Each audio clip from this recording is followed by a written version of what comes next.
Hello, I'm not Chuck. Some YouTube creators have recently posted videos calling for transparency from Bob Wells regarding the Homes on Wheels Alliance. That's the charitable organization Bob created and registered as a 501c3 nonprofit under Title 26 of the United States Code. The most familiar of the 29 types of nonprofit organizations recognized are churches and similar religious groups, but H.O.W.A, as the Homes on Wheels Alliance is known, is not a church. According to the Howell website, it, and I quote, focuses on providing safe and secure unconventional housing to those in need, helping them get back on their feet, end of quote. The practical manifestation of this statement of purpose is helping selected individuals obtain, equip, and inhabit mobile housing in the form of cars, trucks, vans, trailers, and similar vehicles. To that end, H.O.W.A is actively soliciting and receiving donations of cash, real estate, vehicles, and other equipment. Because H.O.W.A is registered as a 501c3 nonprofit, donors can deduct the value of their donations from their taxable income and thus reduce the amount of U.S. federal income tax they must pay. Of course, such deductions must meet all the other requirements of the Internal Revenue Service. Certainly, transparency is a requirement of all 501c3 organizations, and Bob Wells has repeatedly stated that he fully intends to be as transparent as the law requires, and perhaps more so. We want you to know how we're spending your money. Every penny we get and every penny we spend. Our books and all of our activities will be open and available to you. That's a legal requirement, right. But it's our heart's desire beyond being a legal requirement. Personally, I am in favor of transparency, even though I have not donated anything of value to H.O.W.A and have no immediate plans to do so. I also should make it clear that I have no vested interest in H.O.W.A and have never met Bob Wells.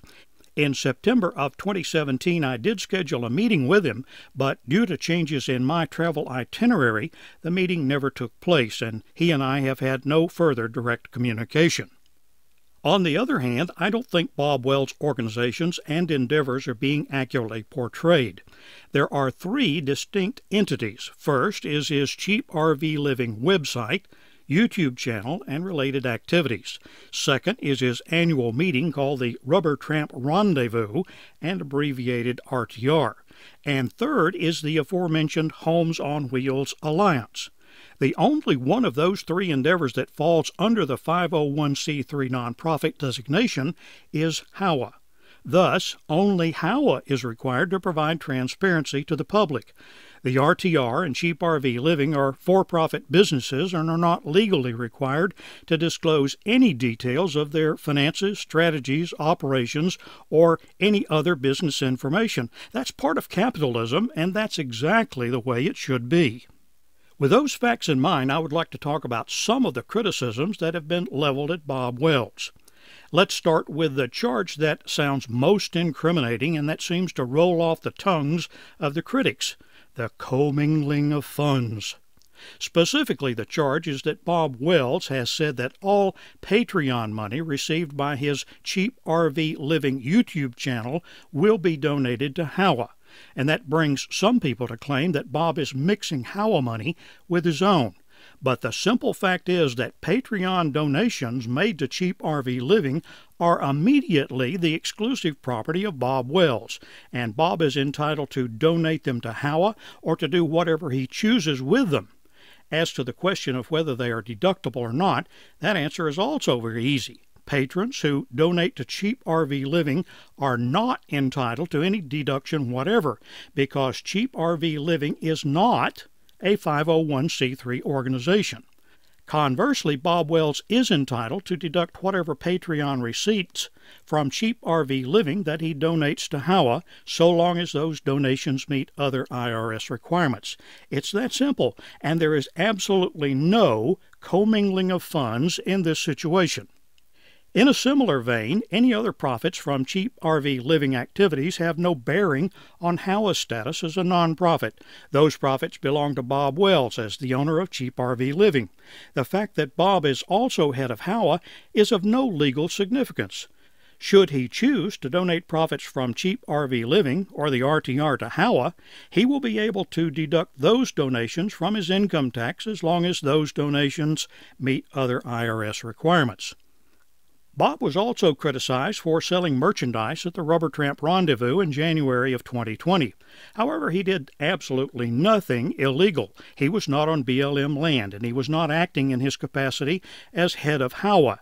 The fact that H.O.W.A literature and other material were available at the RTR is likewise innocuous.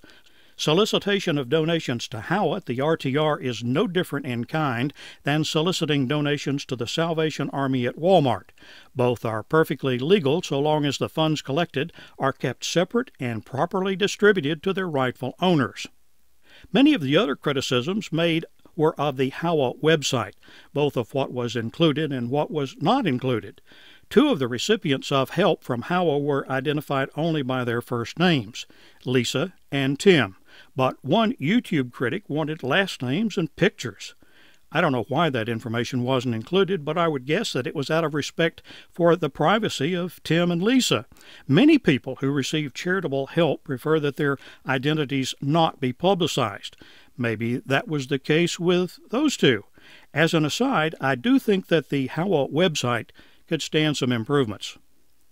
One YouTuber was critical that the names of the H.O.W.A Board of Trustees and the names of the officers were not on the H.O.W.A website. I can't say for sure that they were there when the YouTuber looked, because I don't know that date. But I can say that as of the 15th of February 2020, their names and pictures are found under the front page heading About Us and the pull-down subheading Team. Frankly, I think the critic just didn't look in the right place on the H.O.W.A site. In that same portion of the video, the critic referred to Bob Wells as the poster boy of the RTR.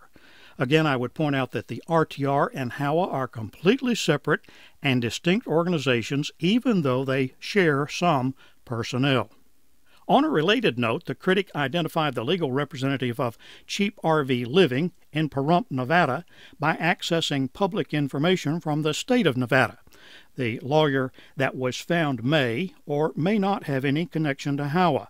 Being a representative for one doesn't mean he represents the other. The critic was apparently very disappointed with the content at the RTR, stating that the information presented was too elementary. However, Bob Wells has always said that the purpose of the RTR was to present basic information to new RVers. He's made that clear year after year. As for the lack of socializing and festivities, that too is something that Bob Wells has always wanted to avoid.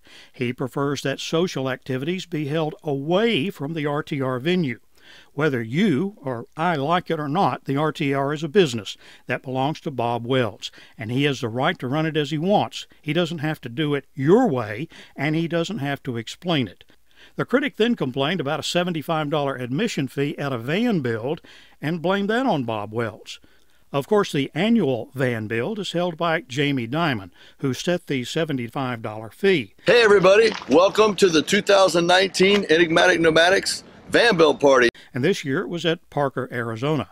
Bob Wells hasn't had any direct connection with it for the past 3 years.